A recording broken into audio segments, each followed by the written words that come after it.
Hey Sippers, I'm Renee. I'm Martia. And I'm Demetrius. And we are Sip and UnWINE, a true crime podcast. So even though we are a true crime podcast, we also discuss other topics that might be of interest to you. So make sure you keep listening after our case discussion. So we have some other segments that you don't want to miss. Hey ladies. Hey ladies. Hey Sippers. Hey Sippers. How are you? Great. It's True Crime Tuesday, our favorite day of the week. So I'm good. It is. I'm good too. Let's do this. Let's do it. All right. So to all my grown and sexy sippers, you know, the first thing what we got to do is we got to talk about the drink. Because even though we are a true crime podcast, we do like to sip as well. So today's featured drink is the Palm Thumb.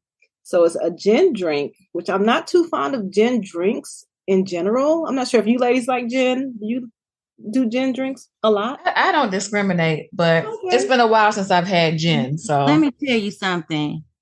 Gin and vodka. Really? Okay. I'm not really a gin girl, but I can drink a few gin drinks every once in a while. But this one is gin and it has a few juices in it and simple syrup. So it's a really easy recipe. If you don't know about the Palm Thumb, just head over to our Facebook and our Instagram page and we will have pictures and the recipe there for you. And also, if you guys are having this drink while you're listening to Sipping on Wine, True Crime Podcast. As you should. Make sure you take a picture and please tag us in it because we would love to see it and shout you guys out. Right, ladies? Yes. I'm very interested in who like gin with me. Come on, join the gin. Me too, yes. The gin crew.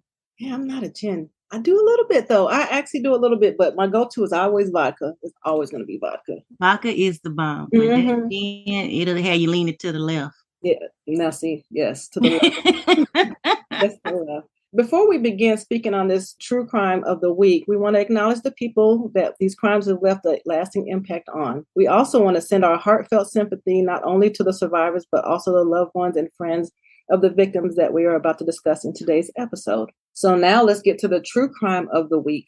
In October 2008, police discovered a horrific crime scene at a home in Winchester, California. The neighborhood was quiet, and as they say, the neighbors were, quote, in shock of what happened. Marine Sergeant Janek Pietrzak and his wife, Quiana Jenkins-Pietrzak, were found beaten, tortured, and murdered inside their home. Who could have committed this heinous crime? Well, keep listening to hear how investigators from Riverside County and a few NCIS agents worked to bring their perpetrators to justice. So again, the location is Riverside County, California, and it was October. California. Going all the way to California on this one. All right. So it was October 16th, 2008, when police descended on a home located on Bermuda Avenue, which was just blocks from the gates of the Marine Corps Air Station, Camp Pendleton, where Janek worked. And his name is Janek, but it's spelled Janek, but he went by Jan, so Jan. So I'll either call him Jan or Janek throughout this podcast. Officers discovered a heinous crime scene when they were contacted to do a welfare check. The couple whose home they arrived at belonged to newlyweds, 24-year-old Marine Sergeant Janek Pietrzak and his 26-year-old wife, Quiana Pietrzak. The couple, who had been only married for 67 days at the time of their murders, were an interracial couple. The morning of October 16th, Quiana's co-workers contacted police when she failed to show up for work and no one could get a hold of her. Officer Matthew Hughes, who was radioed to conduct a welfare check at their house, he found the front door open. Janek's supervisor at Camp Pendleton contacted the Riverside County Sheriff's Department as well around 9 a.m. because he failed to arrive for work and no one was able to reach him on his cell. Officer Hughes called for backup right away, and they entered the home to find a disturbing crime scene.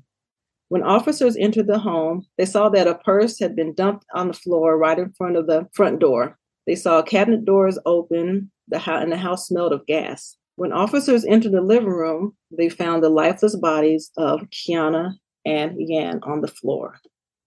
Both had been bound with duct tape. Police investigators discovered Jan's body hogtied, bloodied, and badly beaten. Jan had bruising on his right side, and there were shoe patterns on his back. This indicated that he had been stomped on so hard that it left an impression on his back. Oh my goodness, that is just, that's terrible. It was. It's a terrible scene, just describing it. And then also a sock had been placed in his mouth and it was secured with that duct tape as well. Quiana's clothes had been removed and her wrists were duct taped behind her. A sock had been placed over her eyes and secured by duct tape as well. Quiana, who had been studying to become a doctor, had been savagely raped. Both had been tortured and each shot execution style in the head at close range. Quiana had been shot in the upper back of her neck. Another gunshot entered the right side of her forehead. Jan had 3 gunshot wounds to the head, 1 to the left ear, 1 in the right cheek, and 1 in the back of his head. According to authorities, there was a racist phrase that was sprayed on the wall that said N-word lover. And you guys know what the N-word is. And it was in the couple's home. So that immediately just think that it was like a racial kind of crime when they saw that. So police could see that the home had been ransacked. Whoever committed the murders had attempted to destroy any evidence by setting the couple's 5-bedroom home on fire as they fled the scene with jewelry, bank cards, even juice from the refrigerator. Fortunately, the fires didn't catch on and no real damage was caused, preserving the crime scene.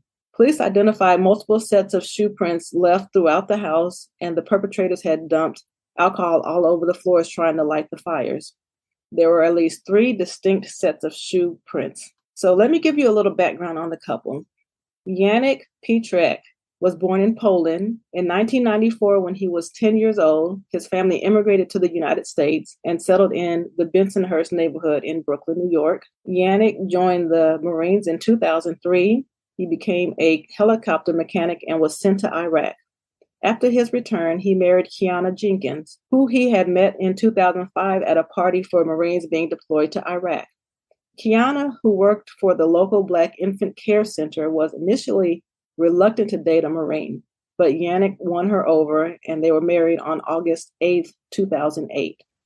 They bought a house in May of that year in Winchester, California, near Camp Pendleton, and Janek Pietrzak remained in the Marines, working as a helicopter airframe mechanic at the Marine Corps station. Quiana Faye Jenkins grew up in the San Bernardino area and was a 2005 graduate of San Diego State University, where she had entered a master's degree in public health. She worked as a counselor with the Riverside County Infant Care Program with aspirations of studying to become an anesthesiologist. So let's go back to the investigation.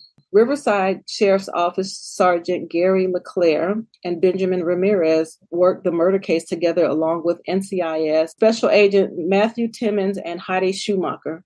The investigators knew they were looking for at least 3 perpetrators based on shoe impressions found at the crime scene.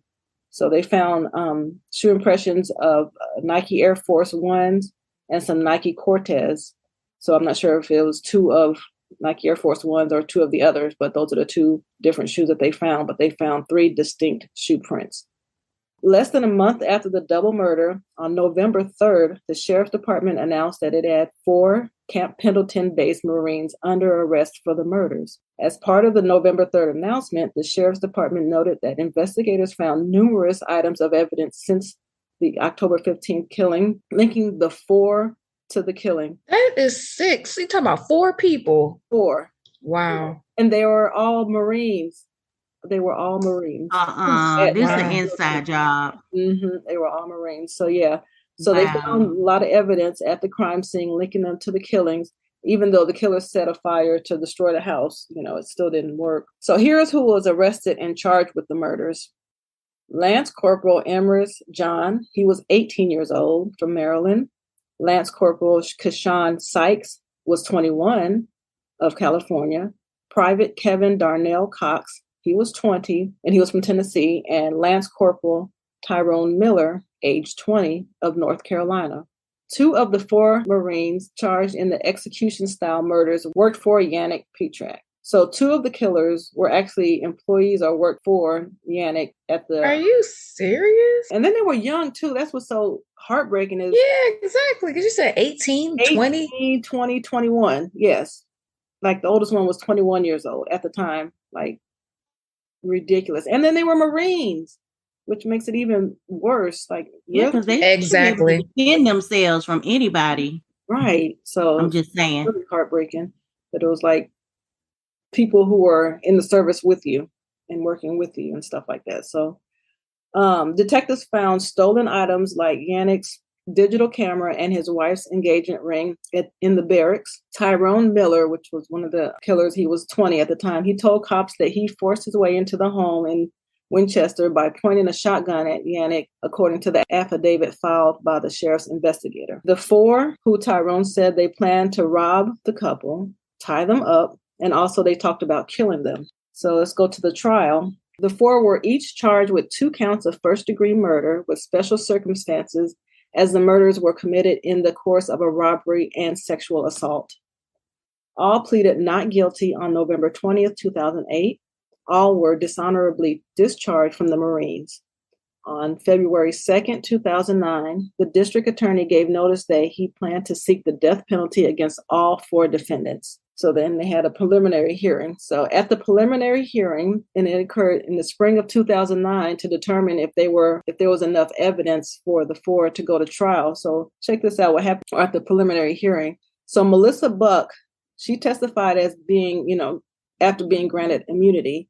And Melissa Buck, she shared an apartment with the defendant Keyshawn Sykes and his girlfriend. And she was also the girlfriend to the other defendant, Kevin Cox. So she was a girlfriend. That's what I'm sitting up here like, did you say these people had girlfriends? Yeah. I'm sorry to interrupt, but this is a very appalling case. Mm-hmm. All of them are, but oh my goodness, this is crazy. But yeah, she was a girlfriend of one of the killers, and she also lived with one of the killers and his girlfriend. The whole mess. Wow. Because at first she denied being given any jewelry or overhearing any conversations because she said that she heard them, talking about it. So the judge then allowed the prosecutor to play the tapes that she had, when they interviewed her, to say, what she actually said in those interviews, because she was trying to change her story, saying that she didn't get any jewelry or she didn't hear anything.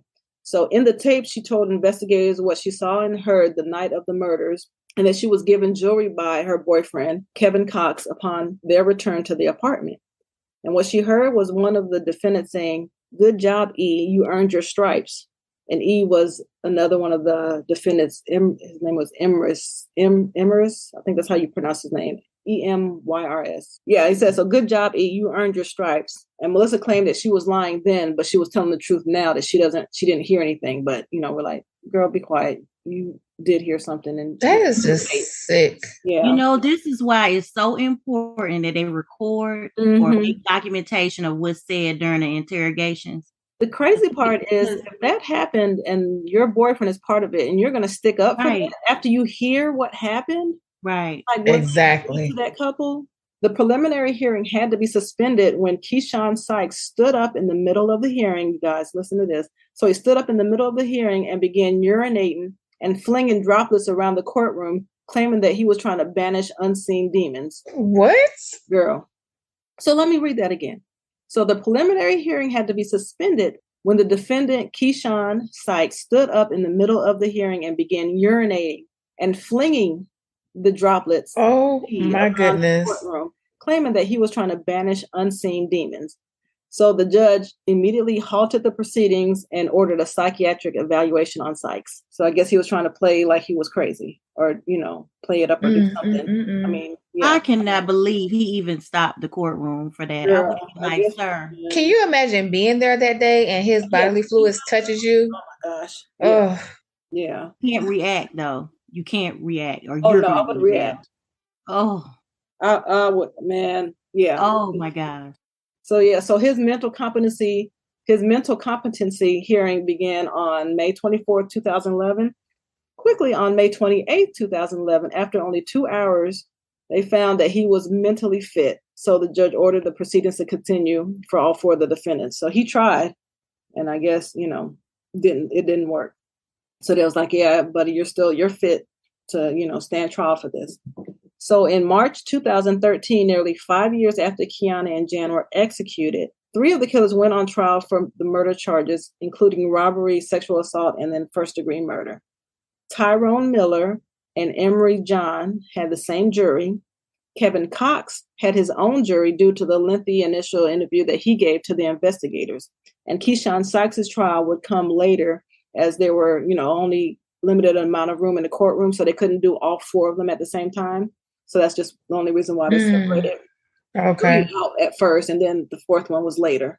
Evidence presented at the trial included blood found on Emery Johns' shoes. It also had Janek's blood on them, and the shoe prints matched shoes of all three defendants that they owned. Those shoes, they were able to match them back because, of course, when they do a crime, they kept their shoes in their house, so they was even, easily able to go back and identify that. And then a fellow Marine testified also that shortly after the murders, Miller and John confessed to their involvement, and John confessed to being the shooter. So after 4 months and less than 3 days of deliberation, the juries came back with the verdicts. All of them were found guilty. All three of them at that time were found guilty, and each of them were convicted of first-degree murder. Emerson John and Tyrone Miller were sentenced to death, while Kevin Cox, who he was the one that had his own jury, I guess cooperation with the investigation, Kevin Cox was sentenced to life without the possibility of parole. Okay, so then we're on to that last trial, the fourth one, because they didn't have enough room. So here's the fourth one, and that was Keyshawn Sykes. So in August 2014, Keyshawn Sykes, now he was at 24 years old at the time, he went on trial. So during the trial, Keyshawn, whose nickname was Psycho, go figure, admitted to cutting off Quiana's clothes, but downplayed the rest of his involvement. He was convicted of 2 counts of first-degree murder with special circumstances and 1 count of sexual assault after less than 2 hours of jury deliberations. He was sentenced to death as well. So 3 of them were sentenced to death, and one of them was sentenced to life without parole, the possibility of parole. Okay, so I just checked today and to see where they are now. They are still alive right now. So the 3 that were sentenced to death, Emery John, Keyshawn Sykes, Tyrone Miller, ages, 32, 35, 34. So they're in their mid-30s, early to mid-30s. They're all 3 at San Quentin State Prison. So these are the ones that were condemned to the death penalty. And then the one that was serving life without the possibility of parole is Kevin Darnell Cox. He is 34 right now, and he's at the Chuckawalla State Prison, or Chuckawalla Valley State Prison in California. So I have a question. Go ahead. Did they say what the motive might have been? But yeah, they had a whole bunch of theories, but they never really talked about why. They were saying that they were Crips. So it could have been like initiation, but then others were saying it was racially motivated, but because they had lover on there, but then they said that they just put that on there to try to throw people off. Mm-hmm. Yeah. So there was never like a reason on why. And then they also said it could have been because they knew that Janek had money, and that's why they went and robbed him because he was an easy mark, or that, the interracial couple, but there was never any reason. Like they just had theories. Wow. It's so sad. It is. Yeah, that's what I'm thinking too. Like a senseless death. Like that's exactly. Crazy. The people didn't do anything to anybody. Right. And you got, and I'm sitting up here like they're Crips and they joined the Marines. Like that just sounds like a disaster, a recipe for a disaster. What in the world? Right. And it was only married for 67 days at the time. Oh, that's so tragic. And what year was that again? 2008. October. I've never heard of this case. Yeah. Man, that's sad. It is. And then it's even more sad because, she was a young Black woman and, wanted to be an anesthesiologist. Studying to become a doctor and stuff. I was just, wow. It's just a stupid thing to do. And just like, why, for one? And then even if you had a reason, like you're getting the death penalty, like, was it worth doing all that? Like, exactly. Especially to a fellow Marine, which makes it even worse. Like, I thought they had like I don't know, I'm not sure what you call it between them, but was it between brothers or between whatever, Yeah, whatever the oath is, you ain't supposed to kill nobody anyway unless you're at war, right? Yeah.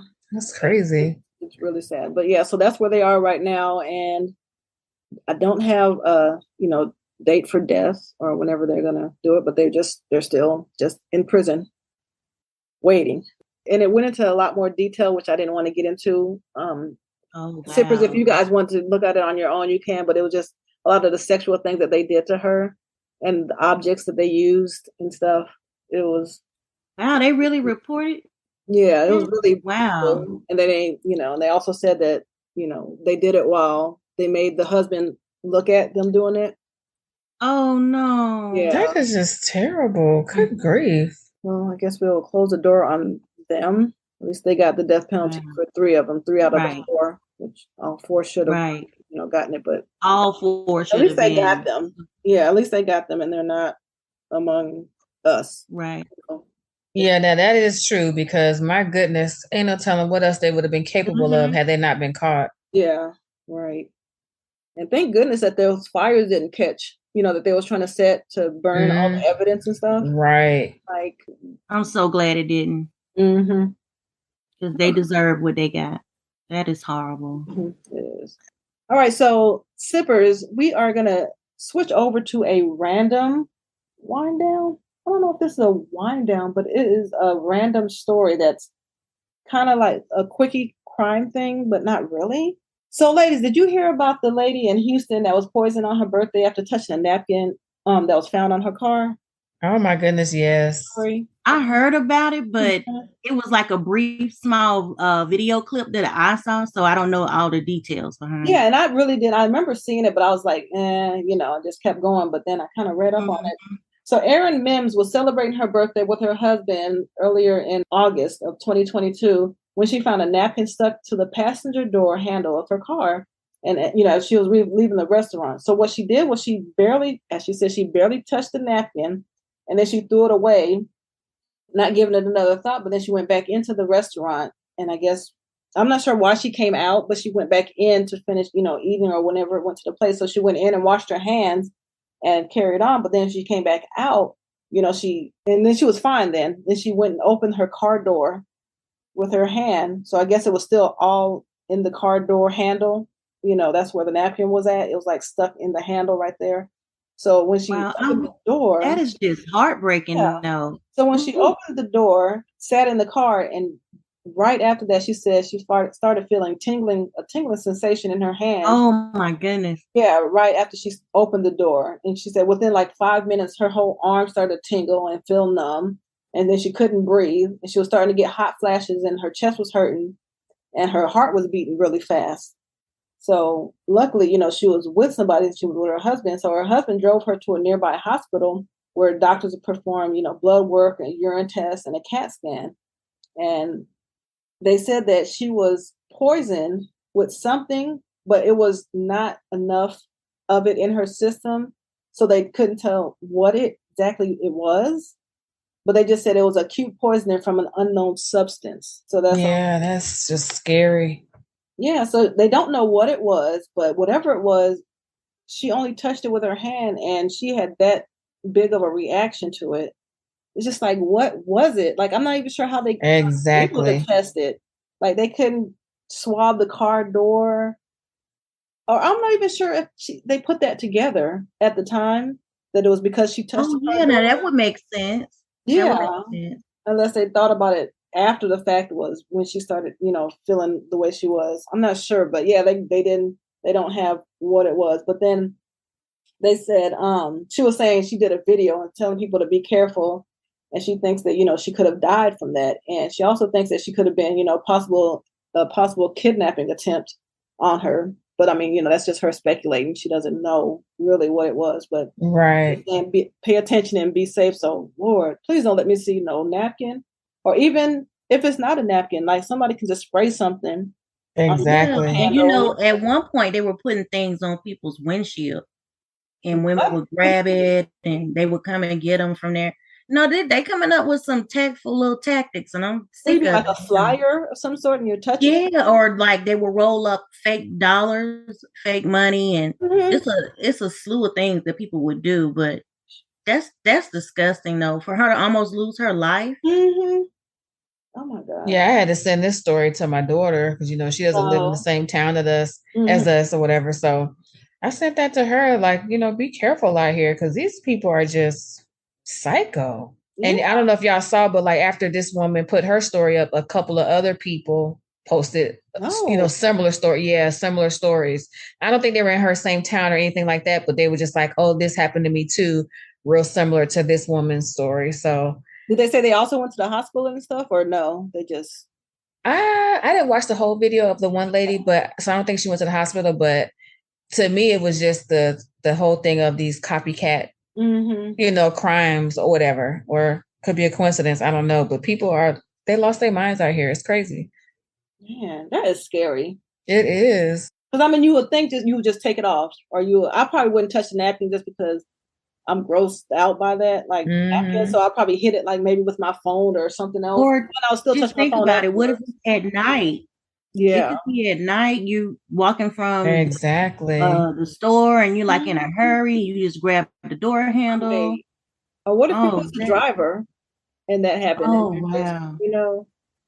Yeah. So you guys be careful out there. I mean, if you see something funny like that on your car, or I guess even at your front door, or something like that, don't touch it. But I mean, yeah. So thank goodness that she was okay with it. It's unfortunate. Exactly. That they don't know what it was, what the substance was. That's really unfortunate. But yeah, be careful, you guys. That is a little quickie on a news story that I saw that I felt that it was important to say to our sippers. Just look out for stuff like that. Yes, ladies, please be aware of your surroundings, please. All right, so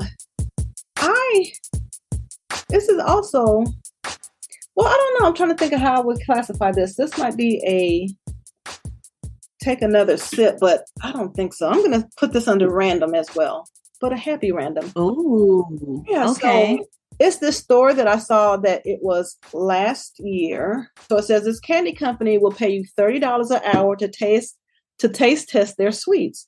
And when I saw that, I was like, sign me up, please.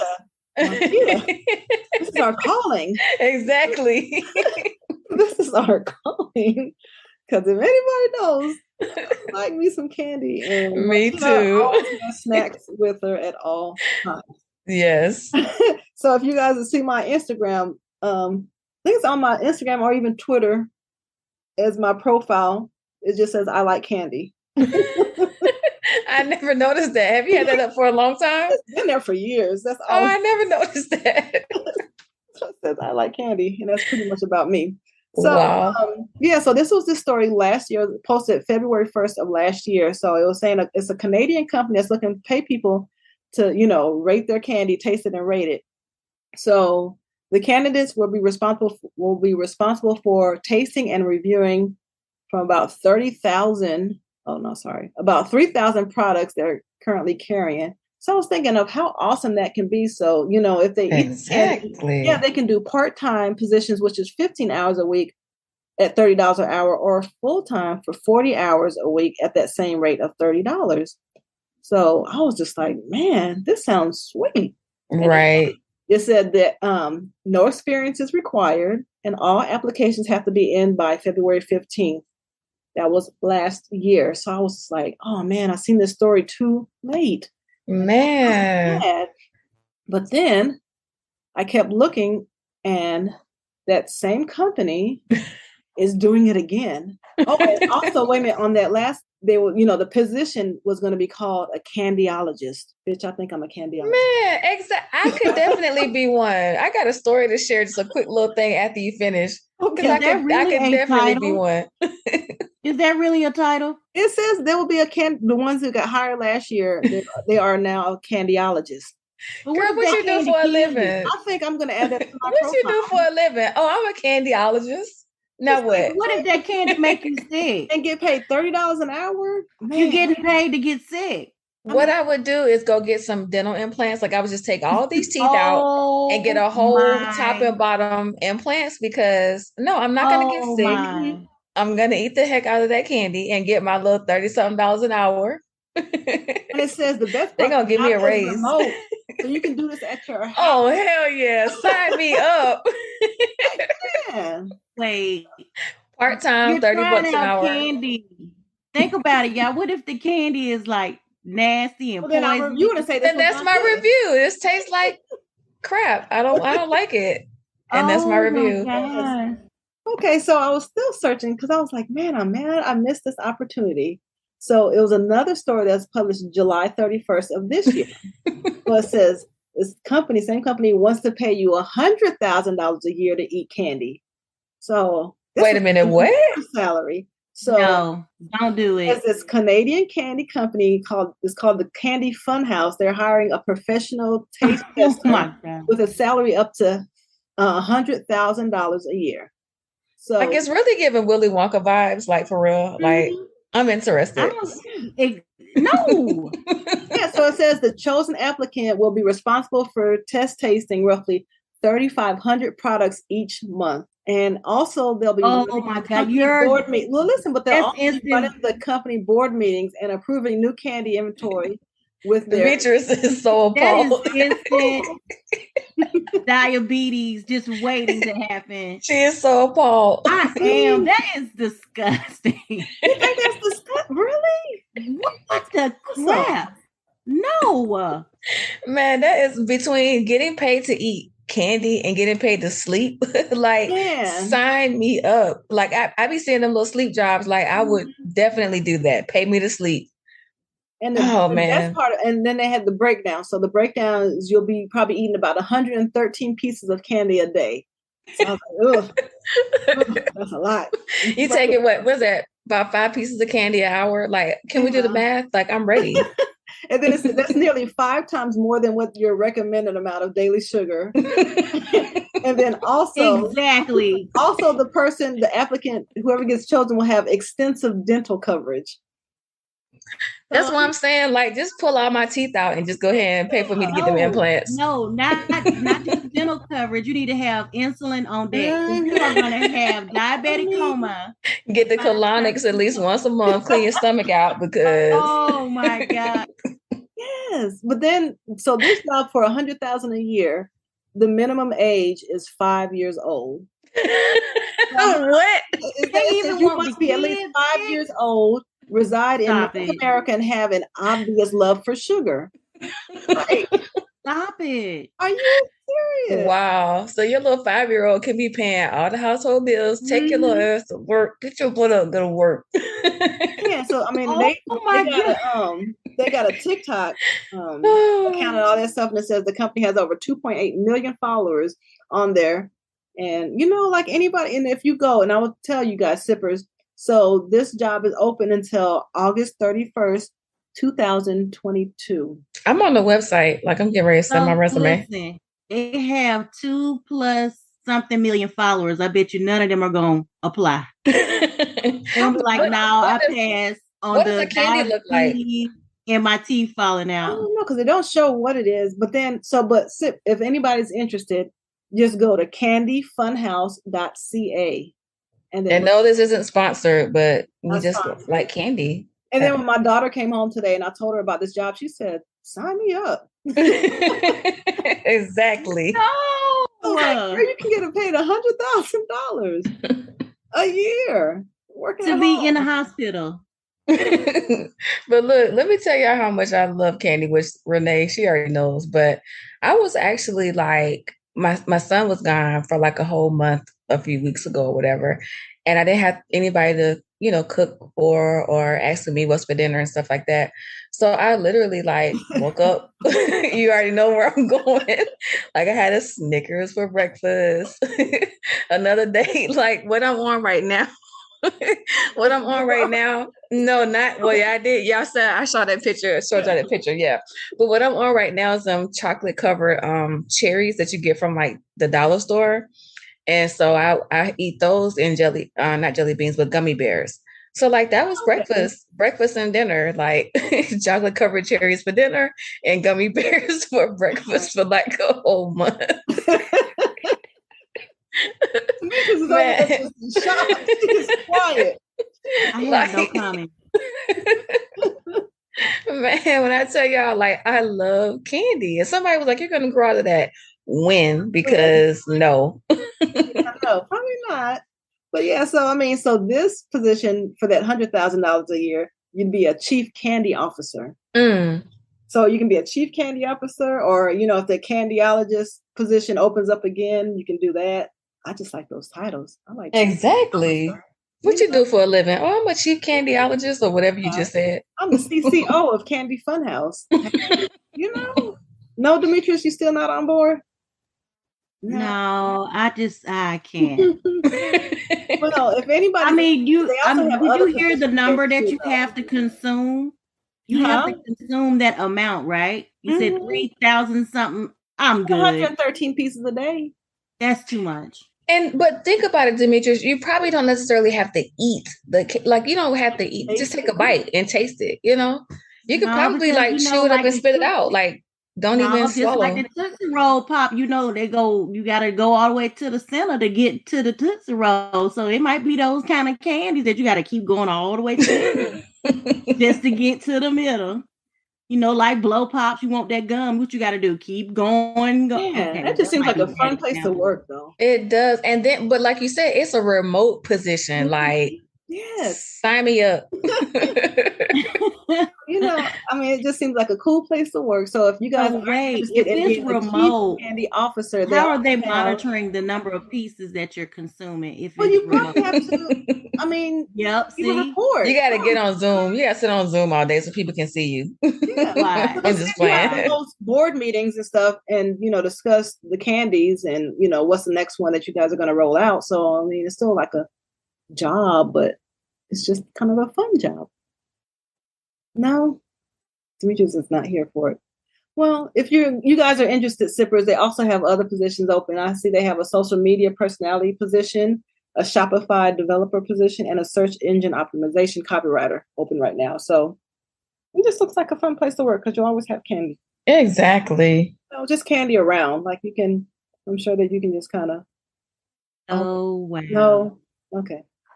Well, I think that's, fabulous, but whatever, Demetrius is the fun police. I'm the fun patrol. The fun patrol. Making sure nobody has fun.